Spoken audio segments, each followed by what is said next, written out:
पवार ने वैचारिक मतभेदों का हवाला देते हुए एनडीए के उपराष्ट्रपति उम्मीदवार सीपी राधाकृष्णन को समर्थन देने से इनकार किया।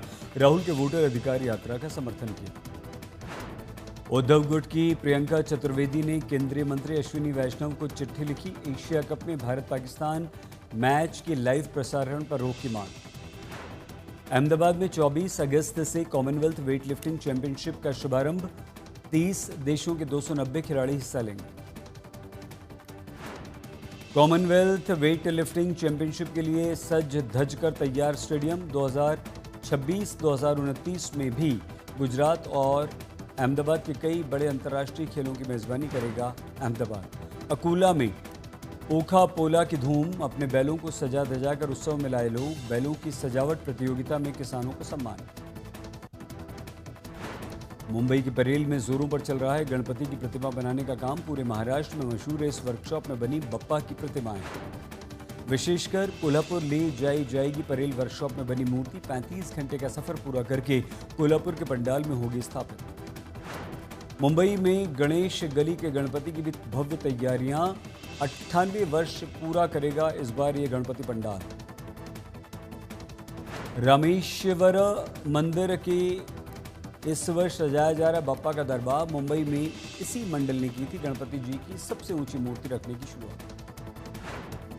महाराष्ट्र के पुणे में नासा के प्रशिक्षण के लिए जिला परिषद स्कूलों के कुल 45 छात्रों का चयन।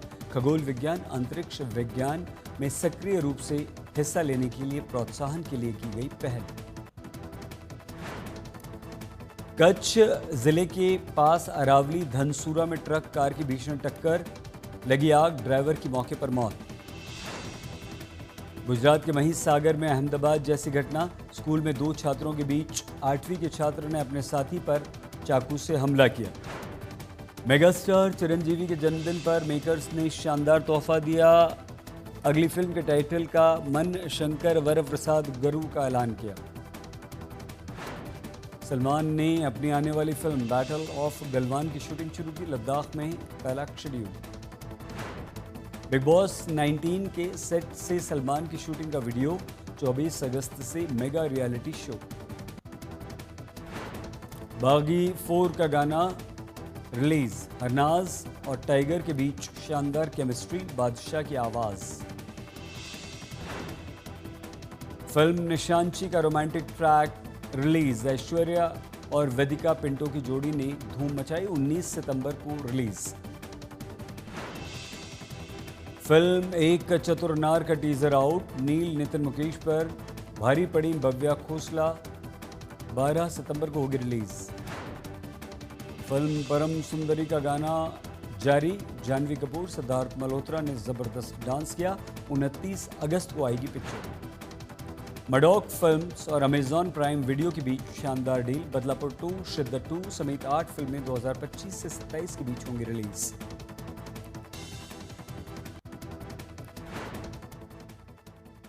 नमस्कार, आप देख रहे हैं आज तक। आपके साथ मैं हूं सईद अंसारी। स्वागत है आपका मुंबई मेट्रो में। दिल्ली में राहुल गांधी लगातार ये आरोप लगा रहे हैं कि महाराष्ट्र में वोट चोरी से महायुति की सरकार बनी। राहुल बिहार चुनाव में वोटर रिवीजन को लेकर भी मुखर हैं। अब बड़ी खबर यह है कि महाराष्ट्र में शरद पवार ने महाराष्ट्र विधानसभा में वोट चोरी का दावा करते हुए सबूत पेश कर दिए। वहीं कांग्रेस भी दावा कर रही है कि महाराष्ट्र की पनवेल सीट में 85,000 फर्जी वोटर्स के कारण परिणाम बदला गया। कांग्रेस का आरोप है कि हाईकोर्ट के आदेश के बावजूद 85,000 से अधिक डुप्लीकेट मतदाताओं के नाम नहीं हटाए गए। उधर शरद पवार ने उपराष्ट्रपति चुनाव में एनडीए उम्मीदवार का समर्थन करने से इनकार कर दिया है साफ तौर पर।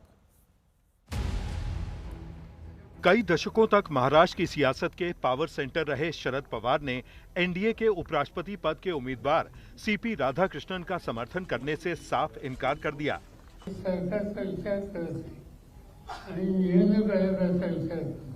शरद पवार ने प्रेस कॉन्फ्रेंस करके बताया कि महाराष्ट्र के मुख्यमंत्री देवेंद्र फडणवीस ने उनसे महाराष्ट्र के मौजूदा राज्यपाल और एनडीए के उपराष्ट्रपति पद के उम्मीदवार सीपी राधाकृष्णन का समर्थन करने की गुजारिश की थी।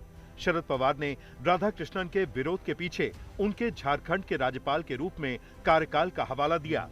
शरद पवार के साथ मुख्यमंत्री फडणवीस ने उद्धव ठाकरे से भी सीपी राधाकृष्णन के समर्थन की अपील की है। देखिए, मैंने सम्मानीय श्री उद्धव ठाकरे जी और सम्मानीय श्री शरद पवार जी को फोन किया था और मैंने उनसे निवेदन किया था कि महाराष्ट्र के राज्यपाल जो मुंबई के वोटर है उनको उपराष्ट्रपति पद का उम्मीदवार तैयार किया गया है या उनको बनाया गया है। उपराष्ट्रपति पद का जो चुनाव होता है एक प्रकार से नॉन पार्टीशन माना जाता है क्योंकि इस चुनाव में कोई व्हिप नहीं होता।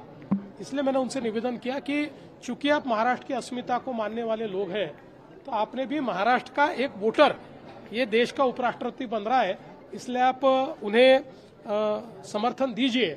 इस प्रकार का मैंने उनसे निवेदन किया था। मुझे उद्धव जी ने कहा कि हम सबसे चर्चा करके फिर निर्णय करेंगे और शरद पवार जी ने कहा कि चूंकि सारा अपोजिशन साथ में आकर एक कैंडिडेट खड़ा कर रहा है तो हमको उनके साथ जाना पड़ेगा। शरद पवार ने यह भी दावा किया कि उद्धव ठाकरे के साथ चर्चा के बाद शिवसेना यूबीटी सांसद संजय राउत भी इंडिया गठबंधन के उपराष्ट्रपति पद के उम्मीदवार का समर्थन करेंगे। इंडिया गठबंधन भी अपने उपराष्ट्रपति पद के उम्मीदवार बी सुदर्शन रेड्डी के लिए लगातार समर्थन जुटा रहा है।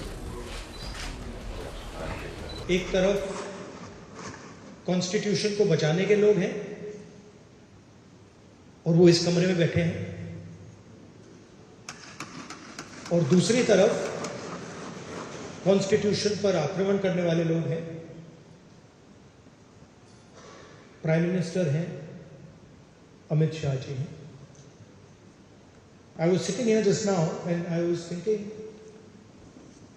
what can I say about Sudarshan Reddy ji? And there are quite a few things that can be said. Decades of judicial and legal experience, champion of constitutional values, and as is quite apparent, popular along party lines. Every single party, opposition party, has unanimously supported. वहीं शरद पवार ने राहुल गांधी के vote चोरी के मुद्दे का जोरदार समर्थन किया। एनसीपी शरद गुट के पूर्व विधायक और इस बार हारे हुए प्रत्याशियों ने दावा किया कि वोटर लिस्ट में धांधली की वजह से ही उन्हें हार का सामना करना पड़ा। राहुल गांधी ने कथित वोट चोरी के आरोप करने के बाद अब दिल्ली से लेकर गली तक इसकी गूंज जो है वो सुनाई दे रही है। आज एनसीपी पार्टी के मुखिया शरद पवार उन्हीं के पार्टी के जो विधायक रह चुके हैं, जो इस चुनाव में जिन्होंने चुनाव लड़ा लेकिन उन्हें पराजित होना पड़ा, वो भी आरोप कर रहे हैं कि उनकी कॉन्स्टिट्यूएंसी में इसी तरह की वोटों की धांधली हुई है। मैं बात कर रहा हूं शिरूर असेंबली कॉन्स्टिट्यूएंसी की, जहां से लगभग 2 बार चुनकर आए थे अशोक बापू पवार, लेकिन इस बार जो चुनाव हुआ उसमें उन्हें हार का सामना करना पड़ा। एनसीपी शरद पवार के पूर्व विधायक अशोक बाबू पवार ने आरोप लगाते हुए कहा कि शिरूर सीट से जीते विधायक ज्ञानेश्वर कटके की पत्नी का नाम मतदाता सूची में 2 बार दर्ज है। पूरे देश में अभी सब चल रहा है धांधली के बारे में। जब मैं डिफीट हुआ तो मुझे कॉन्फिडेंस था कि मैं किसी हालत में डिफीट नहीं होने वाला हूं। तो मैं क्या क्या हुआ उसका मैंने मुआवजा लेने की कोशिश की। तो जिसको वोट चोरी मीन्स इतने दुबार नाम है मेरे कॉन्स्टिट्यूंसी में, सिर्फ दुबार नहीं, कई के नाम 4-4, 5-5 बार है, जिनको हम पंचम बोलेंगे, षष्टम बोलेंगे, ऐसे नाम है और वो सब ऑन रिकॉर्ड है। 2 बार विधायक रहे अशोक बापू पवार ने सबूत दिखाते हुए आरोप लगाया कि उनकी विधानसभा सीट में 4-5 पड़ोसी सीटों के 40,000 से ज्यादा मतदाता जानबूझकर जोड़े गए, जिसकी वजह से वो जीती हुई सीट हार गए। कि मेरे पास की जो कॉन्स्टिट्यूंसी थी, एग्जाम्पली पारनेर, एग्जाम्पली वडगांव शीरी, दौंड, आंबेगांव, यहां से बहुत से वोटर्स मेरी लिस्ट में समा दिए किसने। आसपास के जो चुनाव क्षेत्र के लोग है, वोटर्स है, वो आपके कॉन्स्टिट्यूएंसी में ऐड हो गए। ऐड हो गए। अभी सिर्फ मैं 4 कॉन्स्टिट्यूएंसी के बोल रहा हूँ ऐड हुए। अभी तो मैं देख रहा हूँ, मेरे ख्याल से कुछ दिन लगेंगे मुझे। मेरा अंदाज है मेरे कॉन्स्टिट्यूएंसी में सातारा के भी लोग आ गए, उससे भी दूर के भी लोग आ गए। क्या संख्या होगी? वो तो बहुत हो गया। अभी जो मेरे हाथ में आई है लगभग दोबार देख के वो 40,000 वोट से ज्यादा है। लेकिन जैसे जैसे मैं इसमें देखूंगा तो मुझे सब पता चलेगा कि भाई कितने आदमी है, क्या हुआ। अब एनसीपी शरद गुट के नेता कह रहे हैं कि इंसाफ के लिए वो हाईकोर्ट जाएंगे। मैं अभी आरटीआई तहत उन्होंने कुछ मैंने लेटर दिए, पहले तो सादे लेटर दिए मैंने, लेकिन अभी मैंने आरटीआई के अंतर्गत उनको लेटर दिए। उनका कुछ आंसर आता है नहीं देखूंगा मैं, और मैं हाईकोर्ट में जाने वाला हूं। उससे मुझे भरोसा है न्याय व्यवस्था पे कि मुझे वहां न्याय मिलेगा, क्योंकि ये कोई भी देखेगा सामने, आप देखेंगे वोटर लिस्ट तो आपको नजर आएगा कि भाई एक एक आदमी के 2-2, 3-3 नाम है। बीएमसी और निकाय चुनाव से पहले शिवसेना ने महाराष्ट्र में एक डॉक्टर सेल शुरू किया है, जिसमें मुंबई समेत पूरे महाराष्ट्र के डॉक्टर्स को जोड़ा जाएगा। आने वाले दिनों में शिवसेना का ये डॉक्टर सेल 50,000 डॉक्टर्स को जोड़ने का दावा कर रहा है। इसके साथ ही इन डॉक्टर्स को सीधे जनता से जोड़ा जाएगा और जनता के लिए काम करने के लिए इन्हें प्रेरित किया जाएगा। आने वाले नगर निगम चुनावों को देखते हुए इसे शिवसेना का मास्टर स्ट्रोक माना जा रहा है। शिवसेना की तरफ से डॉक्टर सेल की स्थापना की गई है, जिसमें महाराष्ट्र के तमाम डॉक्टरों को शामिल किया गया है। आगामी चुनावों को देखते हुए ये एक बहुत बड़ा कदम शिवसेना की तरफ से माना जा रहा है। हमारे साथ हैं मुंबई से शिवसेना डॉक्टर सेल में शामिल हुए तमाम डॉक्टर्स और उनके विस्तारक डॉक्टर अमोल अंबेकर और उनकी पूरी टीम, जिनसे हम जानेंगे कि क्या इस सेल की स्थापना का मकसद होगा और किस तरीके से ये काम करेगी। सर, डॉक्टर सेल की स्थापना हुई है, महाराष्ट्र के सारे डॉक्टर्स को जोड़ा जा रहा है, किस तरीके से ये पूरा इस सेल का फंक्शन होगा? शिवसेना डॉक्टर सेल का सबसे महत्वपूर्ण ध्येय ये है कि आज सर्वसामान्य जो जनता है, आम जनता है, उनको आरोग्य विषयक जो मतलब वैद्यकीय क्षेत्र में कई सारी सुविधाएं गवर्नमेंट ने दी गई है, लेकिन वो उनके पास नहीं पहुंचती है। तो शिवसेना डॉक्टर सेल ये उन लोगों के लिए एक महत्वपूर्ण मेडिएटर का काम करेगी। आने वाले दिनों में वैद्यकीय क्षेत्र में आप देख रहे होंगे कि डॉक्टरों के खिलाफ कई प्रॉब्लम्स क्रिएट हो रहे हैं। तो उन डॉक्टरों को जो प्रॉब्लम है वो सॉल्व करने के लिए एक ही छत के नीचे, जैसे कि आप देख रहे होंगे कि होम्योपैथ की संगठनाएं हैं वो अलग फाइट कर रही है, आयुष आयुर्वेद की संगठना है वो अलग फाइट कर रही है, आईएमए अलग फाइट कर रही है, लेकिन एकनाथ जी शिंदे साहब तथा हमारे डॉक्टर श्रीकांत शिंदे साहब जो खुद एक डॉक्टर है, जो ऑर्थोपेडिक सर्जन है, उन्होंने क्या सोचा कि ये जो दूरी है आपस की वो कहीं ना कहीं कम करना बहुत जरूरी है।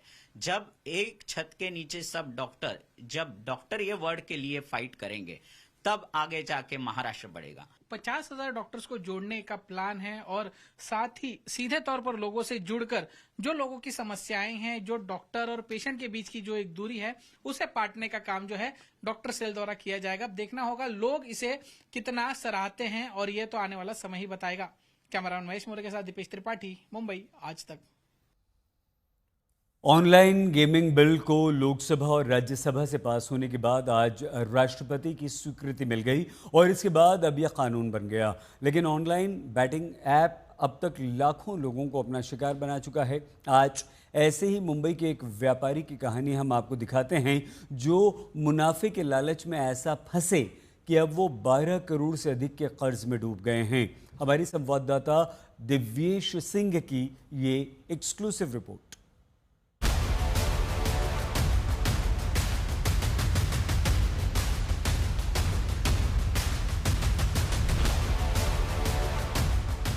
कम समय में घर बैठे मोटे मुनाफे के लालच में अक्सर लाखों लोग ठगी का शिकार हो जाते हैं। ऐसे ही परिमैश नाम की ऑनलाइन गेमिंग और सट्टेबाजी साइट ने मुंबई के एक कारोबारी को अर्श से फर्श पर ला दिया।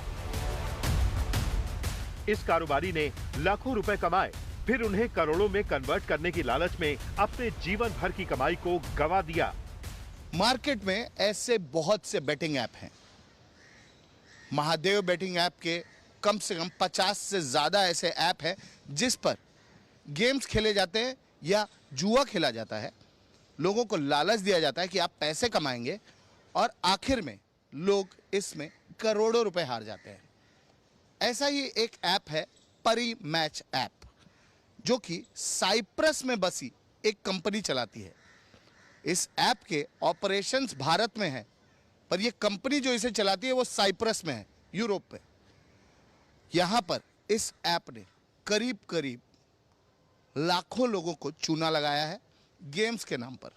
अलग अलग गेम्स होते हैं, रशियन रूले हो गया, या फिर कोई लूडो गेम हो गया, या फिर किसी तरीके के ताश का गेम हो गया, रम्मी हो गए, ऑनलाइन क्रिकेट हो गया। इस तरीके के गेम्स दिखाकर इनका एडवर्टीजमेंट सोशल मीडिया पर किया जाता है। सोशल मीडिया के तहत या कॉल कर या व्हाट्सएप पर लिंक भेज लोगों को फंसाया जाता है। सोशल मीडिया साइट्स पर आपको भी इस तरह के लालच में फंसाया जाए तो संभल कर रहिए। क्रिकेडा 916, शुभ लाभ, लोटस 365 और महादेव ऑनलाइन बुक जैसे गेमिंग साइट्स और ऐप के नाम आपने भी सुने होंगे। इन गेमिंग और बेटिंग ऐप्स के नाम इनमें से कुछ भी हो सकते हैं, लेकिन उनका मकसद एक ही है, लोगों को मुनाफे के नाम पर फंसाना और उन्हें कंगाल बना देना। देखिए, ऑनलाइन बेटिंग ऐप का शिकार हुआ मुंबई का ये कारोबारी आज करोड़ों रुपए के कर्ज में डूबा हुआ है। लाखों लोगों की तरह ये कारोबारी भी कोरोना काल के दौरान ऑनलाइन सट्टेबाजी के फेर में कब फंस गया, उसे खुद पता नहीं चला। आप इस ऐप तक कैसे पहुंचे, परी मैच ऐप तक, और क्या क्या हुआ? 12 करोड़ रुपए आपने कैसे गंवाए? इसमें कैसा है, जब 2021 में मैं लॉकडाउन लगा था, लॉकडाउन के बाद सोशल मीडियाज़ पे काफ़ी ऐड आते थे, जिसमें अभी भी आ रहे हैं। और वो लोग क्या है, जब से ये ड्रीम 11s वगैरह आए हैं, इसके वजह से क्या है, काफ़ी मतलब काफ़ी ये सब जो बैटिंग से जो भी काफ़ी बढ़ा हुआ है। तो कुछ लोग ऐसे जो इन्वेस्टर के नाम पे ठगते हैं किसी को, कुछ लोग ऐसे हैं कि आप बोलते हैं कि आप इतना डिपॉजिट करिए, आपको हमेशा कुछ ना कुछ प्रॉफिट मिलेगा। उसमें मल्टीपल्स गेम आते हैं। अब जैसे एज़ पर गवर्नमेंट रूल है, जैसे क्रिकेट्स बेटिंग है, ड्रीम 11, उनको उन्होंने लीगल किया हुआ है, क्योंकि उसमें चीटिंग्स होती है या नहीं होती वो आइडिया नहीं है। बट उसके वजह से कितने लोग, या हम लोग भी पकड़ सकते हैं कि उसमें हम लोग को जब उसमें कोई माइनस हो जाता था, कहीं ना कहीं वो दूसरा एप्लीकेशंस में चले जाते थे। तो इस तरीके के जो एप्लीकेशंस है, जो कि काफ़ी फेसबुक, इंस्टा, बहुत सारे ऐड उनके अभी भी मोबाइल्स पे आते हैं, प्रेजेंट में भी आ रहे हैं और अभी भी वो कंपनियां चल रही हैं।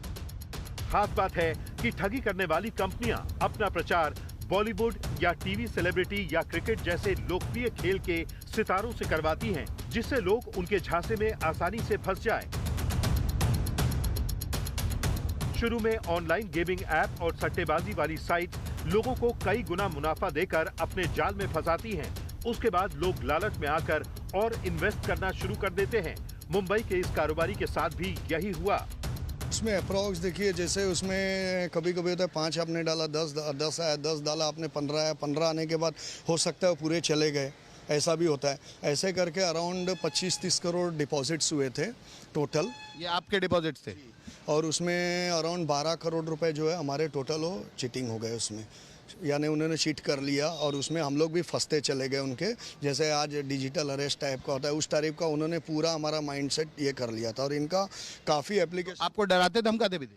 हाँ, एक बार फ़ोन आया था, किसी ने बोला था कि आपको ये कर लेंगे, वो कर लेंगे, आप ये करेंगे कंप्लेंट। तो हमने बोला ठीक है, हमको जो लगता है हम लोग अपने हिसाब से करेंगे। वो हम लोग ने करवाया भी वहाँ पे। अब इसका मतलब है आपके 12 करोड़ रुपए आप गंवा चुके हैं परी मैच है? जी, वो मैंने डिटेल्स भी दिया हुआ है पूरा, जितना भी जो मतलब ईडी है या साइबर सेल है, सबको दिया हुआ है। बट कैसा है, अभी मुझे लगता है उनका ऊपर कुछ बहुत बड़ा कनेक्शन है या कुछ है। पीड़ित की शिकायतों के बाद इस मामले में ईडी ने मुंबई, दिल्ली, कानपुर, नोएडा, जयपुर, सूरत, मदुरई और हैदराबाद समेत कई शहरों में छापेमारी की। छापेमारी के बाद ईडी ने अपराध से अर्जित की गई 110 करोड़ रुपए की कमाई जब्त कर ली। तलाशी के दौरान ईडी अधिकारियों को 1200 क्रेडिट कार्डों का जखीरा भी मिला। मुंबई के इस पीड़ित कारोबारी ने बताया कि उसने 3 साल में 27 करोड़ रुपए जमा किए थे, लेकिन वो 15 करोड़ रुपए ही खाते से निकाल सका। बाकी 12 करोड़ 22 लाख रुपए उसे गंवाने पड़े। ऑनलाइन गेमिंग बिल दोनों सदनों से पास होने के बाद अब राष्ट्रपति की मंजूरी से कानून बन गया है, जिससे ऐसे मामलों में कमी आने की उम्मीद जताई जा रही है। और इसमें कड़े से कड़े कदम जल्द ही सारी एजेंसियों को उठाने पड़ेंगे, वो चाहे ईडी हो, पुलिस हो, इनकम टैक्स हो, बैंकिंग डिपार्टमेंट हो, सबको इसमें पुख्ता कदम उठाने होंगे। तब जाके ये पूरा स्कैम जो है, ये पूरी धांधली रोकी जा पाएगी। कैमरा पर्सन अजय के साथ दिव्येश सिंह, मुंबई, आज तक। पुणे से एक अच्छी खबर आई। पुणे के जिला परिषद स्कूलों के कुल 45 छात्रों का चयन अमेरिकी अंतरिक्ष एजेंसी नासा के प्रशिक्षण कार्यक्रम के लिए हुआ। छात्रों को खगोल विज्ञान, अंतरिक्ष की बेहतर जानकारी देने के लिए निर्णय लिया गया और इसके लिए पुणे जिले की हर तहसील के जिला परिषद स्कूलों में परीक्षा की गई। उसके बाद छात्रों के साक्षात्कार हुए। चयन प्रक्रिया के बाद कक्षा 6 और 7 के छात्रों को नासा में 12 दिन का प्रशिक्षण दिया जाएगा। पुणे जिला परिषद के छात्रा पहली बार ऐसा हो रहा है कि महाराष्ट्र के बाहर नहीं बल्कि देश के बाहर नासा को विजिट करने जा रहे हैं और इतिहास में पहली बार हो रहा है कि जेडपी यानी कि जिला परिषद स्कूल के स्टूडेंट्स हैं, अलग अलग तहसील से वो यहाँ आए हैं और वे अभी नासा में जाएंगे। वहाँ उनका फर्दर एजुकेशन के लिए स्पेस इंजीनियरिंग हो, एरोनॉटिक्स हो या फिर खगोल शास्त्र हो, इस सभी में जो जो रिसर्चेस हो रहे हैं उनकी इन्फॉर्मेशन और 12 दिन का इनका एक बेसिक प्रोग्राम रहेगा जो पहली बार ऐसा सब कुछ हो रहा है। सभी के साथ में बैठा हूँ। आप कहाँ से हो? बारामती तहसील से। नाम बताओ आपका। भास्कर दत्तात्रय तावरे, जिला परिषद आदर्श प्राथमिक शाळा सांगली। ओके, तो क्या जहन में चल रहा है आपके कि आपको अगर वहाँ जाना है तो कौन से सवाल है आपके? प्लेन में बैठने के बाद क्या क्या हमें मिलेगा, वहाँ पर जाकर हमें क्या क्या सीखने को मिलेगा। महाराष्ट्र में गणेश महोत्सव की तैयारियां जोरों पर हैं। 27 अगस्त से मुंबई समेत पूरे महाराष्ट्र में गणेशोत्सव मनाया जाएगा।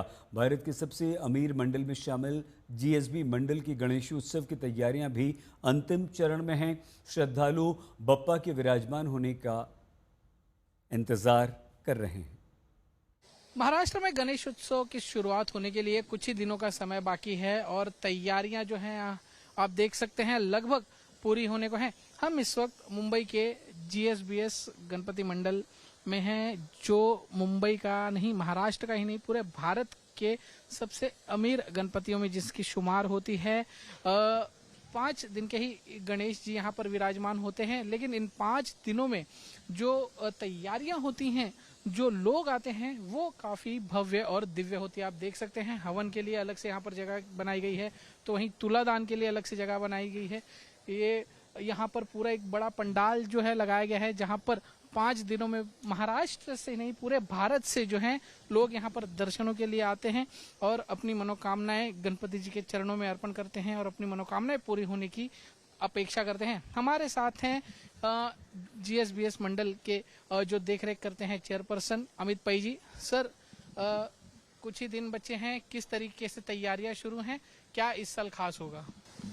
नमस्कार, हम जीएसबी सेवा मंडल की तरफ से सभी गणेश भक्तों का स्वागत करते हैं। इस साल आप जैसे देख रहे हैं बारिश के वजह से काफ़ी सारा काम पेंडिंग लग रहा है, फिर भी हमारी उम्मीद है कि कल शाम तक या परसों तक पूरा पंडाल और पूरी तैयारियां हो जाएंगी। व्यापारी मुकेश अंबानी और अनिल अंबानी की 91 वर्षीय मां कोकिलाबेन को रिलायंस अस्पताल में भर्ती कराया गया। बताया जा रहा है कि कोकिलाबेन मुंबई से बाहर थी, लेकिन तबीयत अचानक बिगड़ने के बाद उन्हें एयरलिफ्ट करके मुंबई एयरपोर्ट लाया गया, जिसके बाद उन्हें दक्षिण मुंबई के रिलायंस के स्वामित्व वाले हरकिशन दास अस्पताल में भर्ती कराया गया। रिलायंस की ओर से कहा गया है कि उनकी नियमित जाँच हुई। उनके छोटे बेटे अनिल अंबानी कार ड्राइव करके एयरपोर्ट पहुँचे। उनके साथ उनकी पत्नी टीना अंबानी भी साथ थी।